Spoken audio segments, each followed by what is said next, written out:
After the end of World War II, the world was split into two, East and West. This marked the beginning of the era called the Cold War.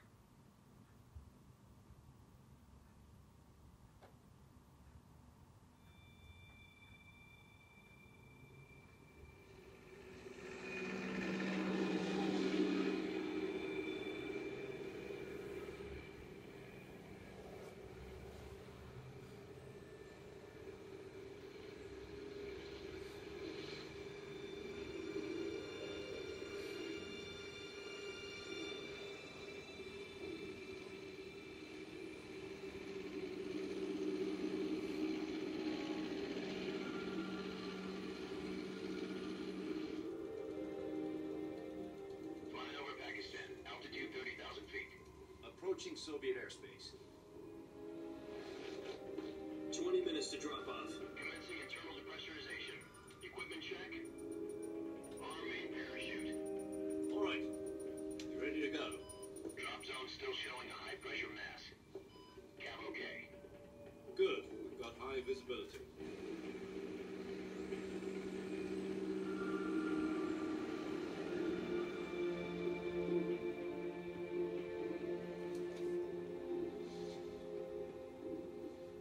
That cigar. Connecting oxygen hose to interior connector. Put on your mask.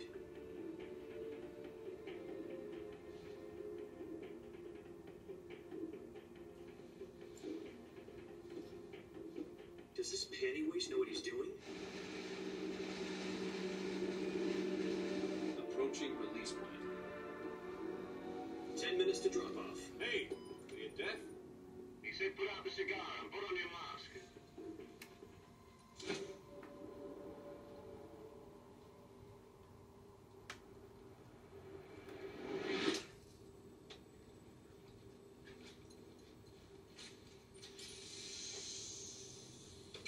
Depressurization complete.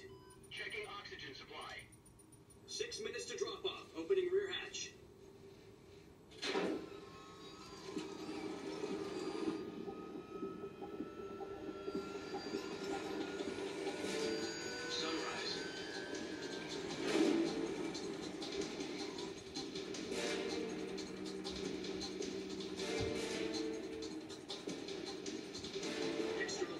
Minus 46 degrees Celsius. 2 minutes to drop off. Stand up. You'll be falling at 130 miles per hour. Try not to get frostbite from the wind chill. 1 minute to drop off. Move to the rear. Activate bailout model. This is one for the history books. The world's first halo jump. 10 seconds to drop off. Stand by. Status okay, all green. Prepare for drop off. Countdown. 5, 4, 3, 2, 1. Spread your wings and Fly. God be with you.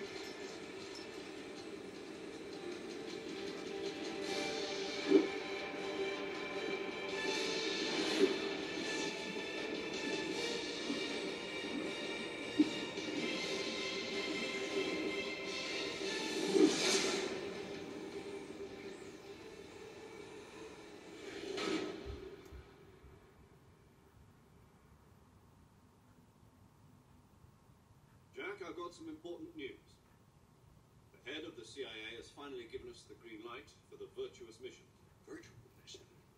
No, the virtuous mission. The future of our Fox unit depends on it. If it succeeds, we'll be officially organized into a unit. Virtuous mission? Sounds like some kind of initiation ritual. You know, don't get cocky. This isn't a training arm. Right. So what exactly is this wonderful mission? Well, about 2 years ago, a certain Soviet scientist requested asylum in the West through one of our moles. His name is Nikolai Stepanovich Sokolov. He's head of the OKB 754 Design Bureau, one of the Soviets' top-secret weapon research facilities, and the East's foremost expert on weapons development. Sokolov? Isn't he that famous rocket scientist? The very same. On April the 12th, 1961, the Soviets achieved the first manned spaceflight in history. The Earth was blue, but there was no God. Well spoken.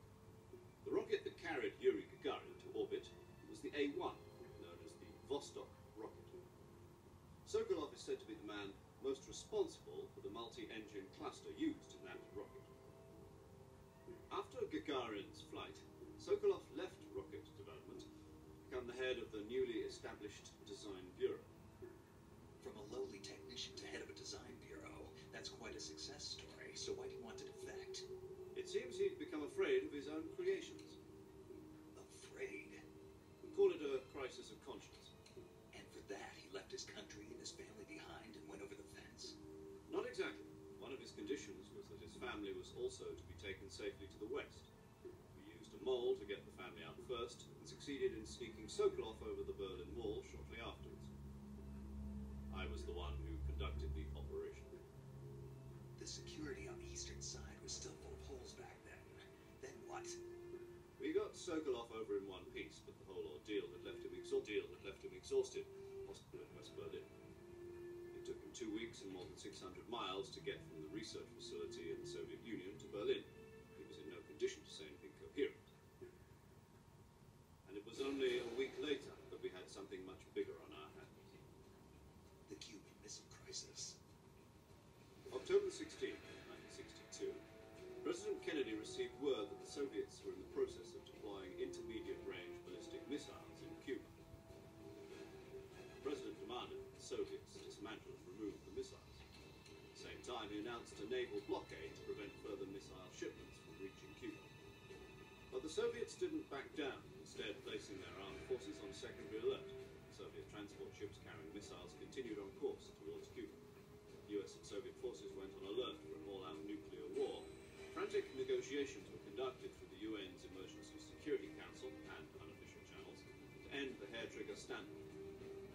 Finally, on October 28th, the Soviet Union agreed to remove its missiles from Cuba, and so the world avoided a nuclear holocaust. But in order to get the Soviets to pull their missiles out, we had to make a deal. You mean the one where the US agreed to remove its IRBMs from Turkey? No. The Jupiter IRBMs deployed in Turkey were obsolete, and we were going to get rid of them anyway. They had no strategic value whatsoever to either the US or the Russians. The Turkey deal was a ruse, a cover story that was fed to the other intelligence agencies around the world. So what did the Russians really want? Sokolov. They wanted us to return Sokolov. You mean the Soviets pulled out of Cuba just to get their hands on Sokolov? That's right. What the hell was he working on?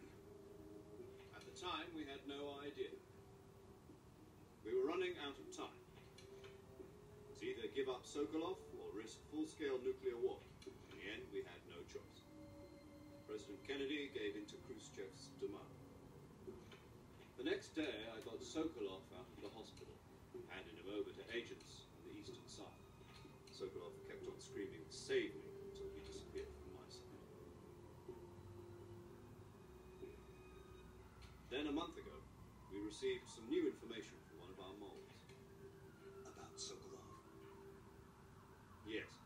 He was taken back to the research facility and forced to continue working on the weapon in question under KGB supervision. What's more, it's on the verge of completion. So what kind of weapon is it? Something to do with space rockets? No. Missiles. Same technology. I guess you're right. We don't know the details, but it appears to be a new kind of nuclear device. For half a year now, the Soviets have been conducting frequent nuclear tests at Semipalatinsk. Something to do with the weapon, I assume. We're talking about a secret weapon so big that Khrushchev was ready to pull out of Cuba to get it back. Is Sokolov still in the facility? No.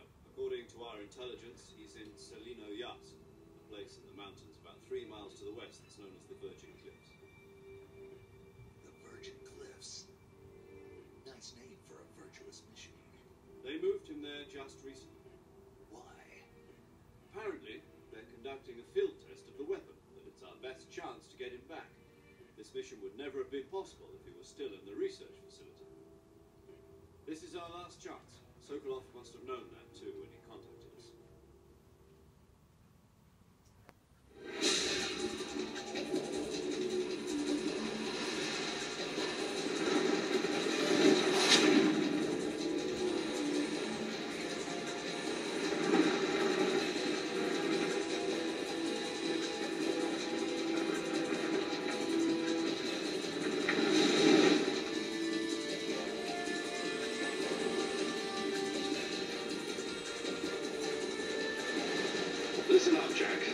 mission is to infiltrate Selino-Yask in the Soviet mountains, ensure the safety of Sokolov, and bring him back to the West.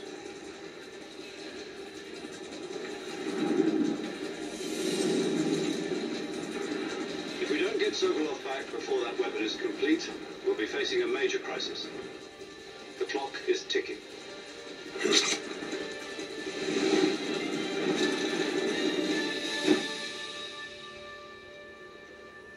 Once we've confirmed the rescue of Sokolov, stand by at the recovery point. A recovery balloon will be dropped at that point. Helium will be pumped into the balloon to inflate it. The process takes about 20 minutes. Once it's complete, the gunship's arm will latch onto the balloon and pull it up. The full surface-to-air recovery system. I'm familiar with the theory. Take it easy. It's been combat-proven. Do you think Sokolov is up to it? The shock will be less than during a parachute jump, and the arm can handle up to 500 pounds. So you're planning on going over the border in a single combat talon? She's equipped with two 6-barrel 20mm Vulcan cannons, as well as two 40mm machine guns. Sounds like she could hold her own against a battalion of tanks. Even with the fuel in the reserve tank, we're facing a 4-hour time limit. If all goes well, it shouldn't take more than a few hours. Home in time for dinner. But if anything goes wrong, you'll be eating dinner, breakfast, and all the rest of your meals in the jungle.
Do you copy? You're already in enemy territory, and somebody might be listening in. From here on out, we'll be using code names to refer to each other. Your code name for this mission will be Naked Snake. I'll be referring to you as Snake from now on. You're not to mention your real name. Snake? Well, you don't like snakes? What do you mean? You've eaten one before, haven't you? In survival training. I'm glad to hear that. I don't know if I'd ever order one in a restaurant, but... Be careful, you might not have a choice. What about you, Major? What should I call you? Let's see. I'll be Tom. Call me Major Tom. This will be a sneaking mission. You must not be seen by the enemy. You must leave no trace of your presence. Is that clear? This kind of infiltration is the Fox unit's speciality. In other words, weapons and equipment are procured on site. That goes for food as well. You're completely naked, just as your name implies. Great. Now I see why you asked me if I liked snakes. I suppose calling me Snake was your idea of a joke, too. No. There's a good reason for that. I'll tell you later when the time is right. Gotcha. Getting back to the subject, how exactly am I supposed to feed myself? You've been issued a knife and a tranquilizer gun. Use them to hunt for food. You'll also find some medical supplies in your backpack. Yeah, about the backpack. I lost it in a tree on the way down. I see. Well, you'd better go back and get it then. You know where it is? No problem. I can see it from here. It's stuck on a branch. To Climb a tree, stand in front of a tree that's covered in ivy and press the action button. I'll be monitoring your progress over the radio. We can't risk violating Soviet airspace, but I'll be in the gunship. My frequency is 140.85. I'll give you a call if I need to talk to you. If you need to talk to me, use the send function. Okay, Snake, go get your backpack.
I see you've retrieved your backpack, Snake.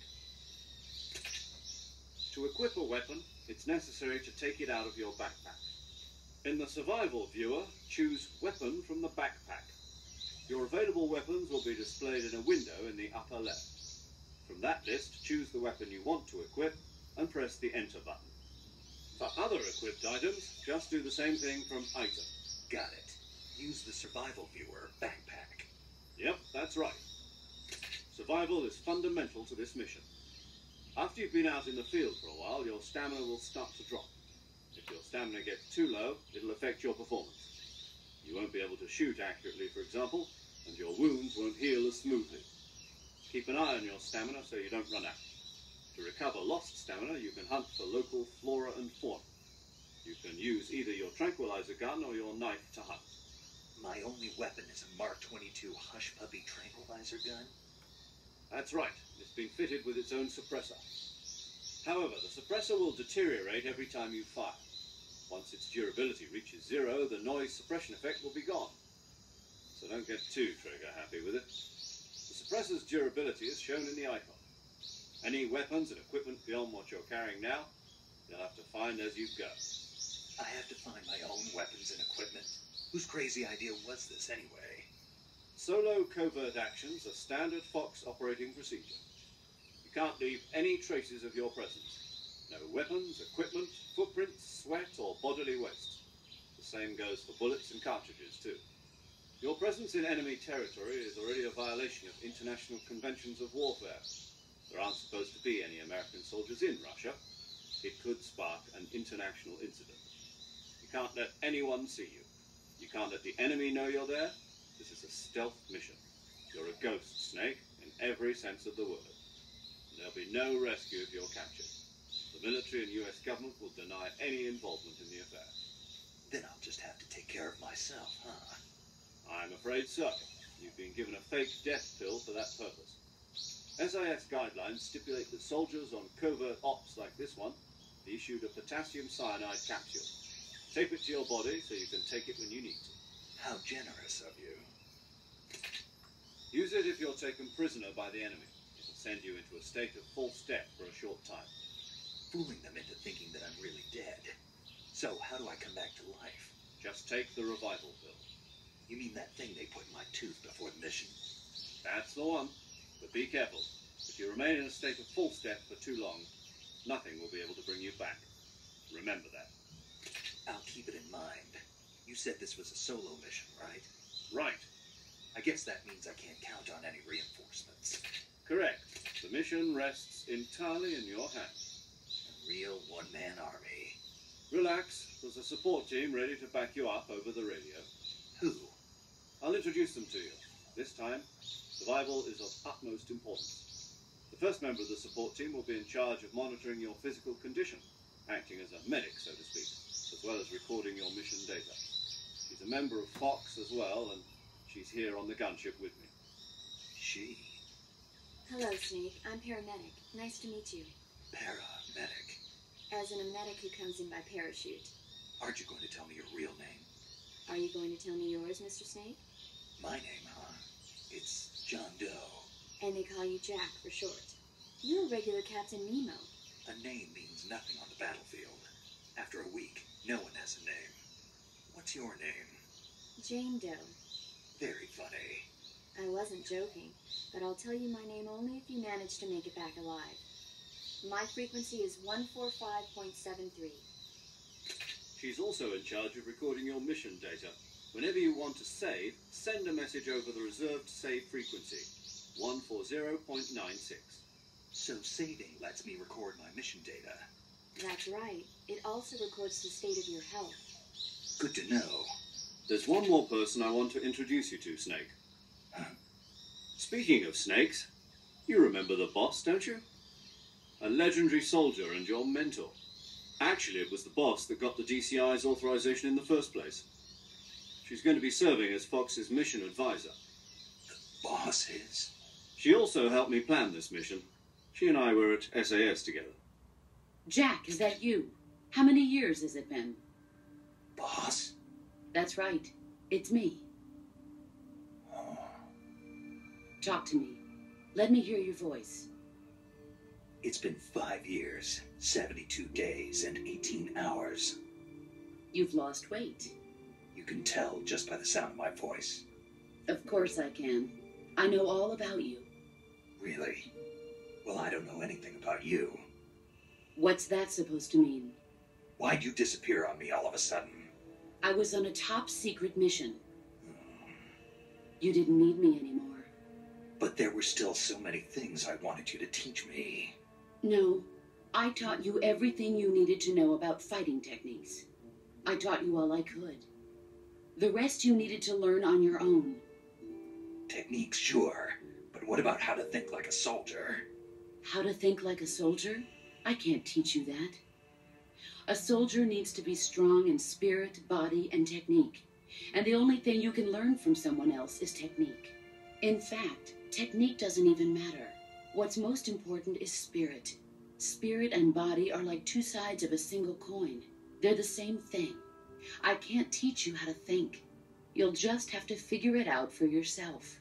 Listen to me, Jack. Just because soldiers are on the same side right now doesn't mean they always will be.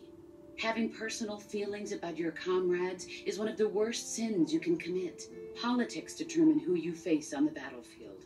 And politics are a living thing. They change along with the times. Yesterday's good might be tomorrow's evil. Is that why you abandoned me? No, it had nothing to do with you. I already told you, Jack. I was on a top-secret mission. A soldier has to follow whatever orders he's given. It's not his place to question why. But you're looking for a reason to fight. You're a natural-born fighter, but you're not quite a soldier. A soldier is a political tool, nothing more. That's doubly true if he's a career soldier. Right and wrong have no place in his mission. He has no enemies and no friends. Only the mission. You follow the orders you're given. That's what being a soldier is. I do whatever I have to get the job done. I don't think about politics. That's not the same thing. Sooner or later, your conscience is going to bother you. In the end, you have to choose whether you're going to live as a soldier or just another man with a gun. There's a saying in the Orient, loyalty to the end. Do you know what it means? Being patriotic. It means devoting yourself to your country. I follow the president and the top brass. I'm ready to die for them if necessary. The president and the top brass won't be there forever. Once their terms are up, others will take their place. I follow the will of the leader, no matter who's in charge. People aren't the ones who dictate the missions. Then who does? The times. People's values change over time, and so do the leaders of a country. So there's no such thing as an enemy in absolute terms. The enemies we fight are only enemies in relative terms, constantly changing with the times. As long as we have loyalty to the end, there's no point in believing in anything, even in those we love. And that's the way a soldier's supposed to think? The only thing we can believe in with absolute certainty is the mission, Jack.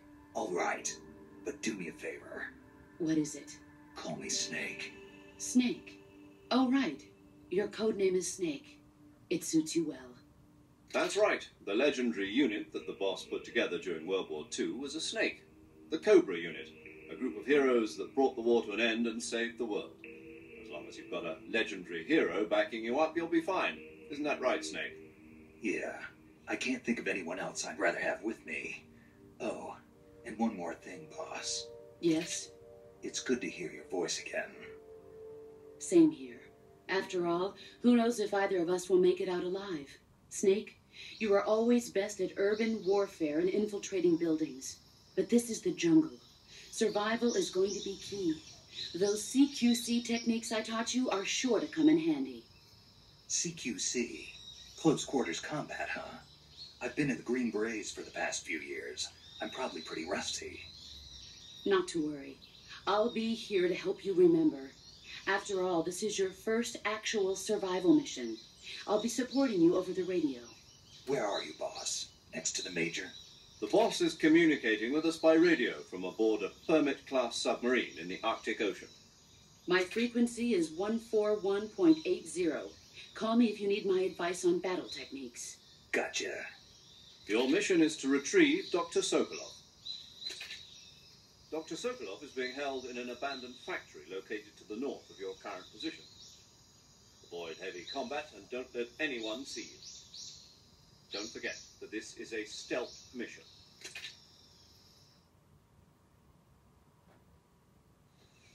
Snake, try to remember some of the basics of CQC.